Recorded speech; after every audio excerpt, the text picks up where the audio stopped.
Almusal tayo.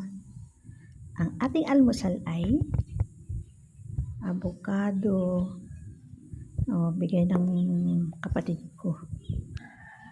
Si ate ko. Bunga daw ng avocado nila sa Sudipen. Thank you. Isa pa lang ang hinog. Tapos ito naman yung kasaba cake. Kasaba na bigay ng kagabi. Naki-attend kami ng graduation ng kapatid ni GF ni Jake. Congrats sa'yo, baby. Hindi pala baby. Beb na lang kasi. Hindi ko kasi alam pangalan niya eh. Kalimutan ko. Yan. Tapos with Milo. With Milo.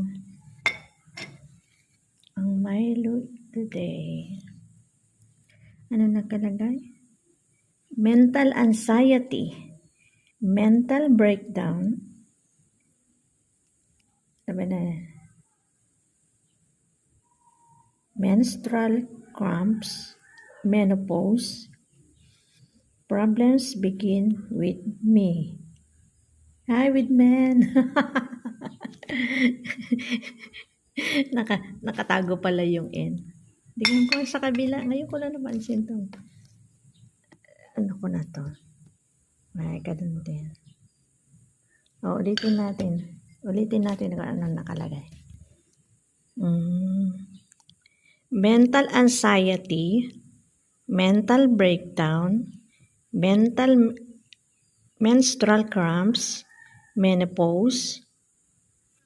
All problems begin with men. Ayun daw. Ano yan? Quotes for the day? Kain tayo.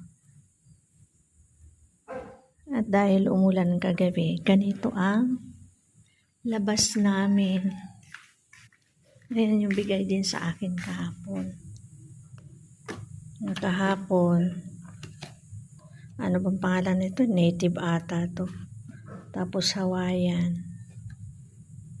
Indian. Hindi ko alam kung Indian o Hawaiian yan. Ito may hinog na. Malapit ng mahinog. Ayan. Kahapon, nagulam ako ng ganito yung hindi pa hinog. Tinadtad ko. Tapos nilagyan ko ng kamatis at saka asin. Tapos ang ulam adobong manok. Ayun. Tapos